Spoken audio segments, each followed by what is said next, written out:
What's going on, everybody? Welcome back to the Canadian Football Fantasy Fix for Week 6 of the 2021 CFL season. I'm Ryan Coop here with your running back preview for this week. If you missed it, go back, check out the quarterback preview, and I'll have your wide receiver and defense previews out on Thursday.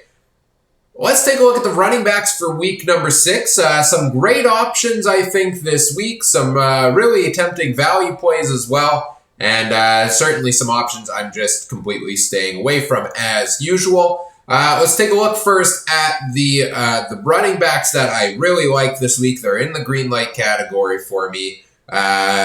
We'll go through the starters first and then take a look at some of the backups available as well. Once again, I really like James Wilder Jr., as I do almost every week.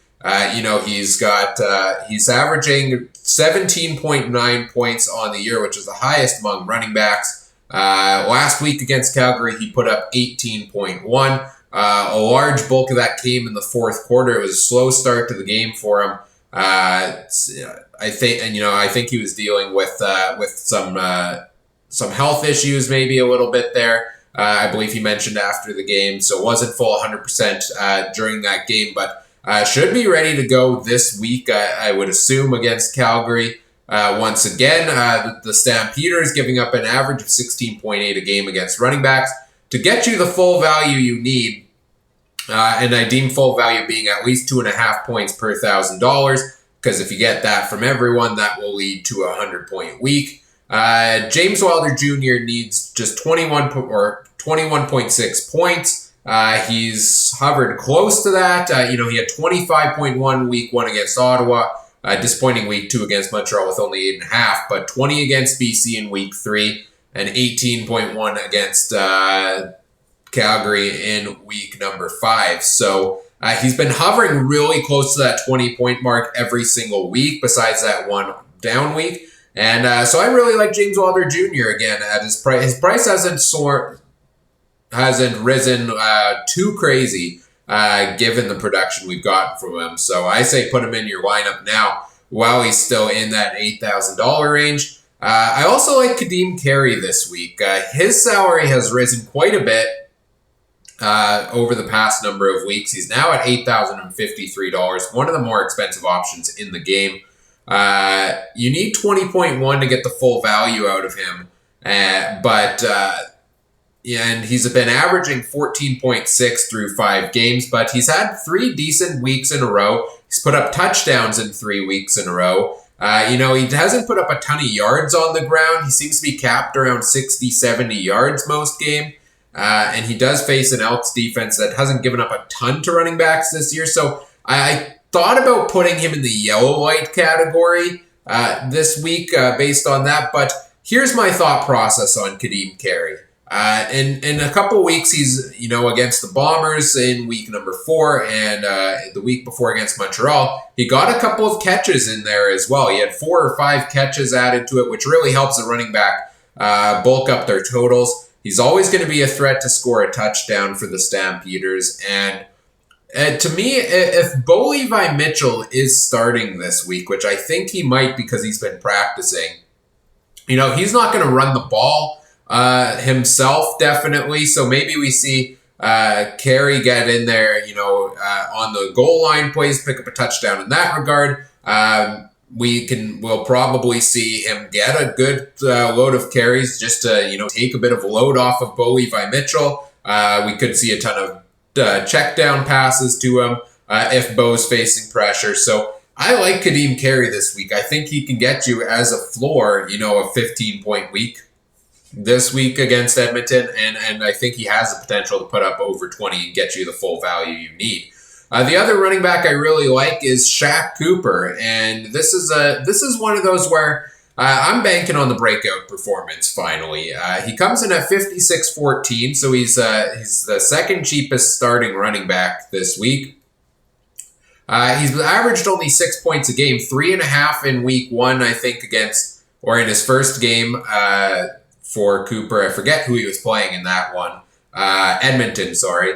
And then 8.5 against Ottawa in week number 4. So coming out of the bye week, I like Cooper. I think he's got potential against this Ottawa defense that's giving up 17.7 points against running backs on average so far this year. Look, at his salary, like 14 points is not that unreachable. I think it's very reachable for Shaq Cooper, taking into account, he doesn't have a rushing touchdown yet on the year. So add that to say his total from last time around, and you have him getting at 14.5 points, which would cover the full value you need. So I like the matchup with Ottawa. I really like Shaq Cooper as well. I'm still waiting for him to have that breakout performance. Maybe he wasn't quite ready to go 100% the first couple weeks coming back from injury. So I like him as a bounce back week coming out of the bye. So put him in the green-white category. The starters I have as a yellow light.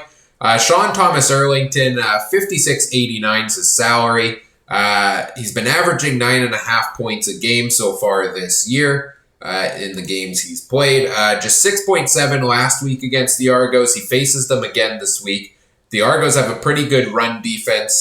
They shut him down last week. They shut Brady Oliveira down in back-to-back weeks against the Bombers very well. So there's some concern there, and that's why I put him in the yellow light. I don't think 14.2 is unreachable either for Sean Thomas Erlington. He's a talented running back, but the Ticats don't seem to run the ball a whole ton, especially with him. They have a bunch of other guys that get in on running plays as well. Brandon Banks gets a couple in there. Their quarterbacks like to run a little bit. I think Tim White even got in on the rushing play. And maybe we see, Don Jackson had 4 carries last week. So I feel like some of the run game gets taken away from Thomas Erlington, which has a concern for me in that regard. Though the reason I put him here in the yellow light is that the reason, he's not a green light for me is because of those other guys taking some of the workload from him and them not running the ball with him a whole ton. The reason I don't put him as a red light quite, though, is because he gets involved in the passing game a little bit here, a little bit there. And if he could get, 4 catches for 20, 30 yards, something like that, and then add some yards on the ground, you should be able to cover the full value with Sean Thomas Erlington. So that's why I have him in that category. And then yet to be seen who's the starter at running back this week for Ottawa, whether Timothy Flanders is back from injury. If Justin Davis is the starter, I have him as a yellow light as well, just because cheaper salary, 8.8 points isn't a whole ton to ask for from your running back, most certainly. He's averaged 6.8 through 2 games. He had a good 9.7 against BC 2 weeks ago. But just 3.8 against Montreal last week. And with Dominic Davis coming in, he likes to run the ball a lot himself, whereas Matt Nichols isn't a runner particularly. So they're handing it off to Justin Davis or, maybe giving him a couple dump passes in those games. Now with Dom Davis, I'm not so sure. He's a guy who likes to throw the ball down the field. He likes to take off and run himself more often. He likes to punch the ball in the end zone himself. As well. He's great in that regard. So I think that puts me a little cautionary on Justin Davis. Even though the price is low and the value is there, I'm not convinced he hits that 8.5. I could see him having another week around a 5-point week with, 40 yards, maybe a catch or so for Justin Davis against BC this week.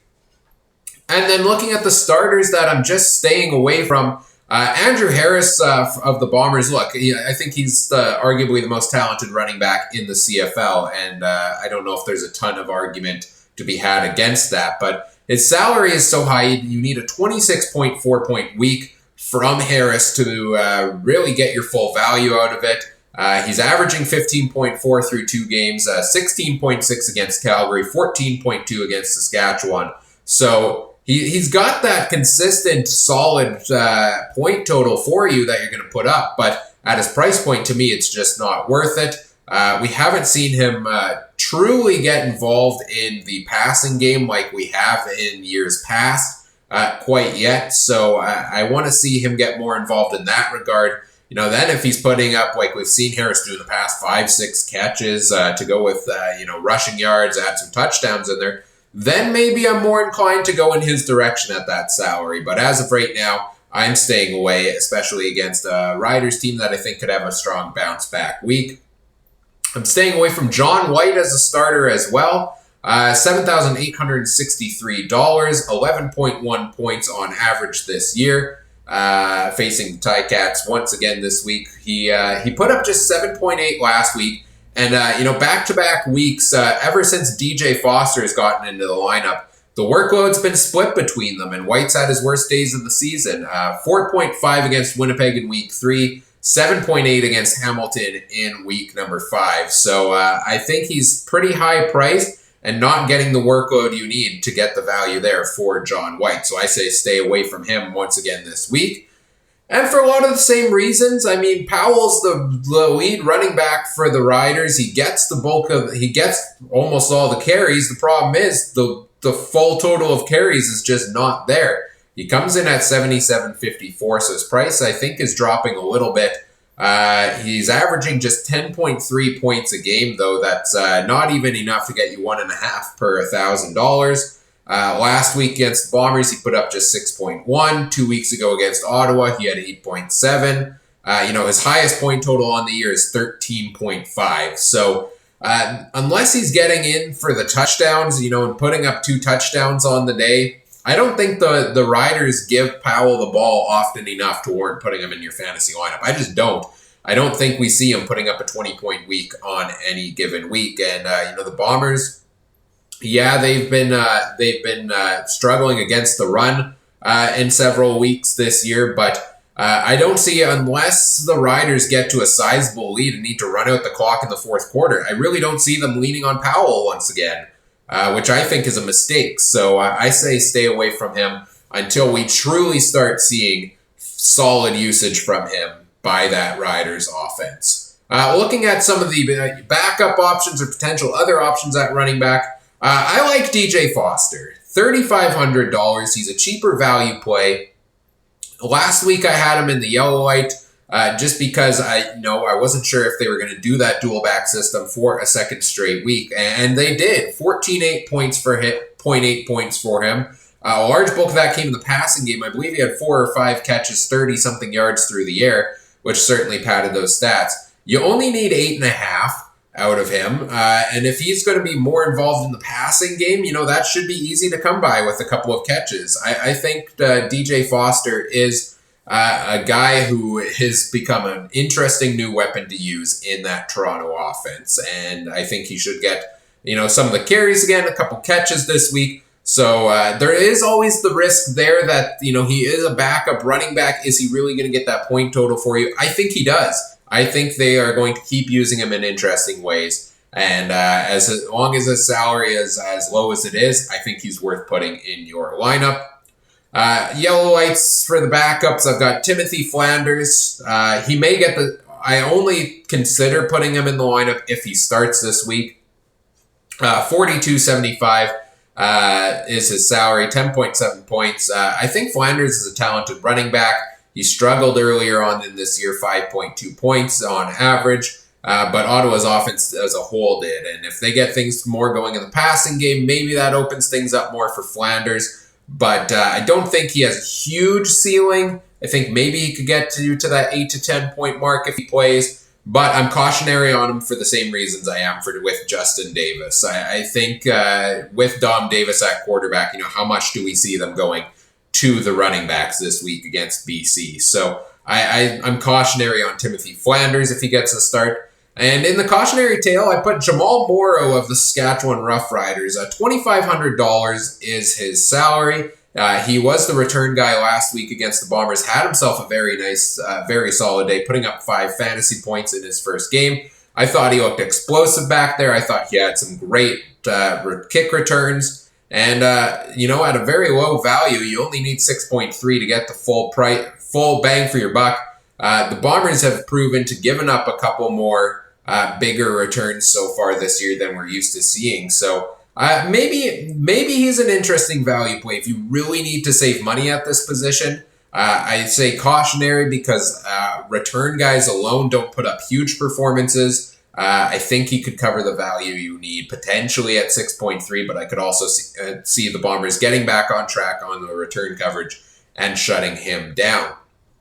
And then finally, staying away from the following guys, Don Jackson, backup running back, 4 carries, 11 yards, I think, last week. Didn't get the proper usage, especially with his salary being that high. I don't see any way Don Jackson puts you up a 14.5 point week this week against Toronto. I just don't see it whatsoever. He is not worth the price point currently, unless he starts getting into a starting role and they really start using him. Ante Milanovic-Litre, $3,044. His price drops a little bit. He's averaging 4.6 points a game so far this year, and that's gone down in the past couple. He started the year decently strong, 7.3, 9 points. But in the past 3 weeks, just 1.3, 3.9, and 1.4. So he's not getting that usage. It's all going to Kadeem Carey. Then a couple of return guys. Terry Williams, 38.30. You need 9.6 for the full value, and he's averaging just 4.6. He hasn't had a single game more than 5.2 so far this year. So I say stay away from Terry Williams this week. And Chris Rainey as well.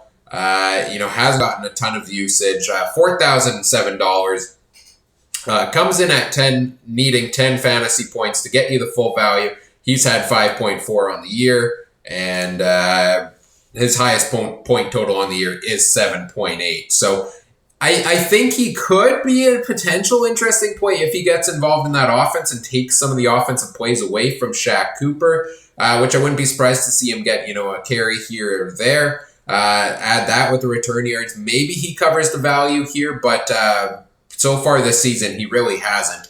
So I say stay away from Chris Rainey when you've got other good, cheaper options at running back available to you. That does it for the running backs for week number 6. I think there's some great options in James Wilder Jr., Kadeem Carey, Shaq Cooper, and DJ Foster. I think there's some interesting cautionary picks in Sean Thomas Erlington, Justin Davis, Timothy Flanders, and Jamal Morrow.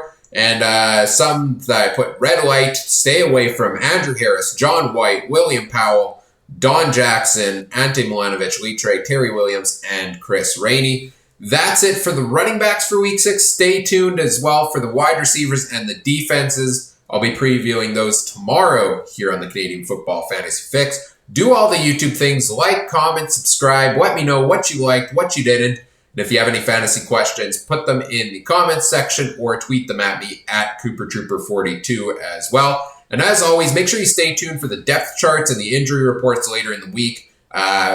Doing all of this info without really seeing much of the practice week. So stay tuned, to make sure these guys are in or out of the lineup and adjust accordingly. I'll have a depth chart update out on Friday going over all of that as well. As always, thanks for watching. Take care. Have a good one. Bye.